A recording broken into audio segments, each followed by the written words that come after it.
एक लड़की की शादी उसकी मर्जी के खिलाफ एक सीधे साधे लड़के से की जाती है, जिसके घर में एक माँ के अलावा और कोई नहीं है। दहेज में लड़की को बहुत सारे उपहार और पैसे मिले होते हैं। लड़की किसी और लड़के से बेहद प्यार करती थी और लड़का भी। लड़की शादी होके आ गई अपने ससुराल। सुहाग रात के वक्त लड़का दूध लेके आता है तो दुल्हन सवाल पूछती है अपने पति से। एक पत्नी की मर्जी के बिना पति उसको हाथ लगाए तो उसे बलात्कार कहते हैं या हक। पति ने कहा, आपको इतनी लंबी और गहरी जाने की कोई जरूरत नहीं है, बस दूध लाया हूं, पी लीजिएगा, हम सिर्फ आपको शुभ रात्रि कहने आए थे, कह के कमरे से निकल जाता है। लड़की मन मारकर रह जाती है क्योंकि लड़की चाहती थी कि झगड़ा हो ताकि मैं इस गवार से पीछा छुड़ा सकूं। है तो दुल्हन मगर घर का कोई भी काम नहीं करती, बस दिन भर ऑनलाइन रहती और न जाने किस किस से बातें करती।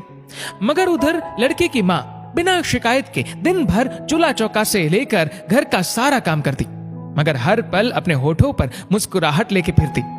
लड़का एक कंपनी में छोटा सा मुलाजिम है और बेहद ही मेहनती और ईमानदार। करीब महीने भर बीत गए मगर पति पत्नी अब तक साथ नहीं सोए। वैसे लड़का बहुत शांत स्वभाव वाला था, इसलिए वह ज्यादा बातें नहीं करता था। बस खाने के वक्त अपनी पत्नी से पूछ लेता था कि कहाँ खाओगी, अपने कमरे में या हमारे साथ। और सोने से पहले डायरी लिखने की आदत थी जो वह हर रात को लिखता था। ऐसे लड़के के पास एक स्कूटी था। वह रोज बाहर जाती थी, पति के ऑफिस जाने के बाद और पति के वापस लौटते ही आ जाती थी। छुट्टी का दिन था, लड़का भी घर पे ही था, तो लड़की ने अच्छे भले खाने को भी गंदा कह के माँ को अपशब्द बोल के खाना फेंक देती है। मगर वह शांत रहने वाला उसका पति अपनी पत्नी पर हाथ उठा देता है, मगर माँ अपने बेटे को बहुत डांटती है। इधर लड़की को बहाना चाहिए था झगड़े का जो उसे मिल गया था। वह पैर पटकती हुई स्कूटी लेके निकल पड़ती है। लड़की जो रोज घर से बाहर जाती थी वह अपने प्यार से मिलने जाती थी। लड़की भले टूट कर चाहती थी लड़के को, मगर उसे पता था कि हर लड़की की एक हद होती है जिसे इज्जत कहते हैं, वह उसको बचाए रखी थी। इधर लड़की अपने प्यार के पास पहुंचकर कहती है, अब तो एक पल भी उस घर में नहीं रहना है मुझे। आज गवार ने मुझ पर हाथ उठा के अच्छा नहीं किया। लड़की ने कहा, अरे तुमसे तो मैं कब से कहता हूँ कि भाग चलो मेरे साथ कहीं दूर, मगर तुम हो कि आजकल पे लगी रहती हो। लड़की ने कहा, शादी के दिन मैं आई थी तो तुम्हारे पास, तुम्ही ने तो लौटाया था मुझे। लड़के ने कहा, खाली हाथ कहां तक भागोगे, तुम ही बोलो। मैंने तो कहा था कि कुछ पैसे और गहने साथ ले लो, तुम तो खाली हाथ आई थी। आखिर दूर एक नई जगह में जिंदगी नए सिरे से शुरू करने के लिए पैसे तो चाहिए ना। लड़की ने कहा, तुम्हारे और मेरे प्यार के बारे में जानकर मेरे घर वालों ने बैंक के पासबुक, एटीएम और मेरे गहने तक रख लिए थे, तो मैं क्या लाती अपने साथ। हम दोनों मेहनत करके कमा भी तो सकते थे।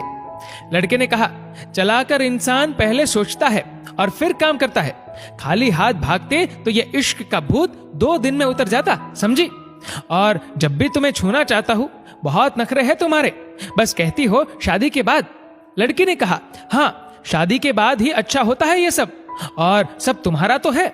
मैं आज भी एक कुंवारी लड़की हूँ, शादी करके भी आज तक उस गवार के साथ सो न सकी क्योंकि तुम्हें ही अपना पति मान चुकी हूँ। बस तुम्हारे नाम की सिंदूर लगानी बाकी है, बस वह लगा दो, सब कुछ तुम अपनी मर्जी से करना। लड़के ने कहा, ठीक है मैं तैयार हूँ, मगर इस बार कुछ पैसे जरूर साथ लेके आना। मत सोचना हम दौलत से प्यार करते हैं, हम सिर्फ तुमसे प्यार करते हैं, बस कुछ छोटी मोटी बिजनेस के लिए पैसे चाहिए। लड़की ने कहा, उस गवार के पास कहाँ होगा पैसा, मेरे बाप से 3 लाख रुपया ऊपर से मारुति कार ली है, बस कुछ गहने हैं वह लेके आओगे आज।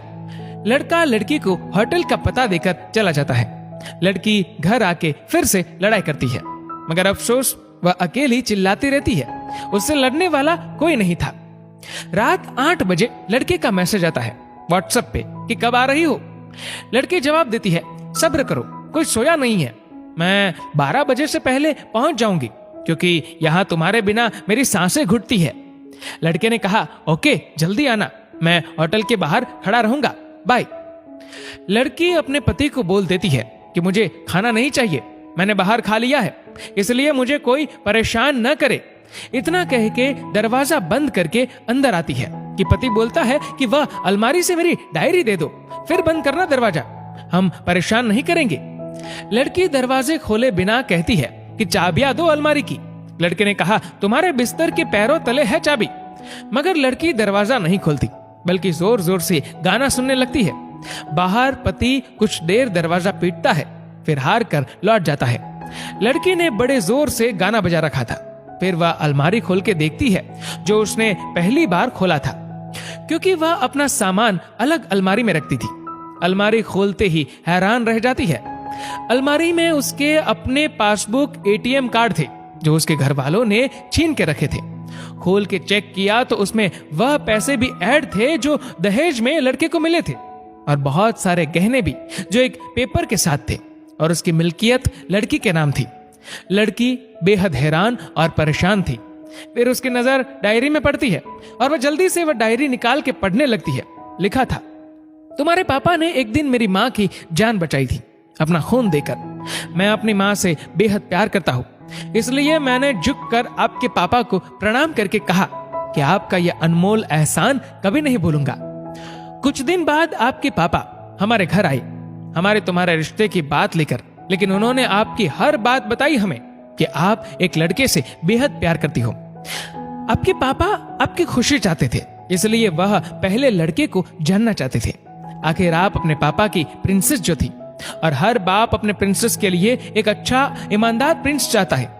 आपके पापा ने खोज करके पता लगाया कि वह लड़का बहुत सी लड़की को धोखा दे चुका है और पहली शादी भी हो चुकी है, पर आपको बता न सके, क्योंकि उन्हें पता था कि ये जो इश्क का नशा है वह हमेशा अपनों को गैर और गैर को अपना समझता है। एक बाप के मुंह से एक बेटी की कहानी सुनकर मैं अचंभित हो गया। हर बाप यहां तक शायद ही सोचे। मुझे यकीन हो गया था कि एक अच्छा पति होने का सम्मान मिले न मिले, मगर एक दामाद होने की इज्जत मैं हमेशा पा सकता हूं। मुझे दहेज में मिले सारे पैसे मैंने तुम्हारे अकाउंट में जमा कर दिए हैं, और तुम्हारे घर से मिली गाड़ी आज भी तुम्हारे घर पे है, जो मैंने इसलिए भेजी ताकि जब तुम्हें मुझसे प्यार हो जाए तो साथ चलेंगे कहीं दूर घूमने। रही बात दहेज की, दहेज इस नाम से नफरत है मुझे, क्योंकि मैंने इस दहेज में अपनी बहन और बाप को खोया है। मेरे बाप के अंतिम शब्द भी यही थे कि किसी बेटी के बाप से कभी 1 रुपया न लेना, मर्द हो तो कमा के खिलाना, तुम आजाद हो, कहीं भी जा सकती हो। डायरी के बीच पन्नों पर तलाक की पेपर है, जहां मैंने पहले ही साइन कर दिया है। जब तुम्हें लगे कि अब इस गवार के साथ नहीं रहना है तो साइन करके कहीं भी अपनी सारी चीजें लेके जा सकती हो। लड़की हैरान थी, परेशान थी। न चाहते हुए भी गवार के शब्दों ने दिल को छुआ था। न चाहते हुए भी गवार के अनदेखे प्यार को महसूस करके पलकें नम हुई थी। आगे लिखा था, मैंने तुम्हें इसलिए मारा क्योंकि आपने माँ को गाली दी, और जो बेटा खुद के आगे माँ की बेइज्जती होते सहन कर पाए, फिर वह बेटा कैसा। कल आपके भी बच्चे होंगे, चाहे किसी के साथ भी हो, तब महसूस होगी माँ की महानता और प्यार। आपको दुल्हन बना के हम सफर बनाने लाया हूँ, जबरदस्ती करने नहीं। जब प्यार हो जाए तो भरपूर वसूल कर लूंगा आपसे। आपके हर गुस्ताखी का बदला हम शिद्दत से लेंगे। हम आपसे, अगर आप मेरी हुई तो बेपनाह मोहब्बत करके, किसी और की हुई तो आपके हक में दुआएं मांग के। लड़की का फोन बज रहा था जो वाइब्रेशन मोड पे था। लड़की अब दुल्हन बन चुकी थी। पलकों से आंसू गिर रहे थे। सिसकते हुए मोबाइल से पहले सिम निकाल के तोड़ा, फिर सारा सामान जैसा था वैसे रख के न जाने कब सो गई, पता नहीं चला। सुबह देर से जागी, तब तक गवार ऑफिस जा चुका था। पहले नहा धोकर साड़ी पहनी, लंबी सी सिंदूर डाली अपनी मांग में, फिर मंगलसूत्र, जबकि पहले एक टिक्की जैसी साइड पे सिंदूर लगाती थी ताकि कोई लड़का ध्यान न दे।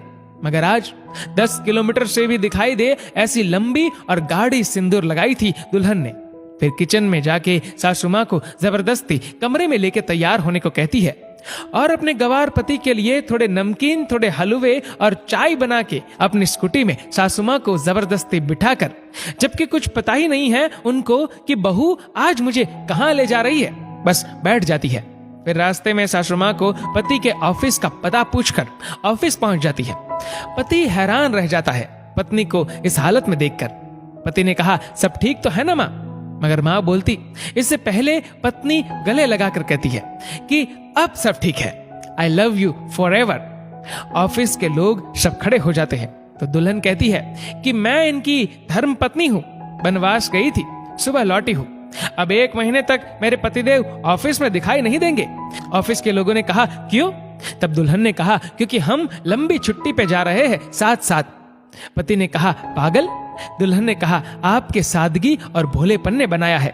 सभी लोग तालियां बजाते हैं और दुल्हन फिर से लिपट जाती है अपने गवार से, जहां से वह दोबारा कभी भी छूटना नहीं चाहती। बड़े कड़े फैसले होते हैं कभी कभी हमारे अपनों के, मगर हम समझ नहीं पाते कि हमारे अपने हमारी फिक्र खुद से ज्यादा क्यों करते हैं। माँ बाप के फैसलों का सम्मान करें, क्योंकि ये 2 ऐसे शख्स हैं जो आपको हमेशा दुनियादारी से ज्यादा प्यार करते हैं। दोस्तों, इस वीडियो को लेकर आपकी क्या राय है नीचे कमेंट करके जरूर बताएगा। और अगर आपको वीडियो अच्छा लगा हो तो इस वीडियो को लाइक करेगा, शेयर करेगा ज्यादा से ज्यादा लोगों तक। और ऐसी ही और भी इंस्पिरेशनल वीडियोस के लिए सब्सक्राइब करें हमारे यूट्यूब चैनल को और फेसबुक पर फॉलो करें हमारे पेज को। धन्यवाद।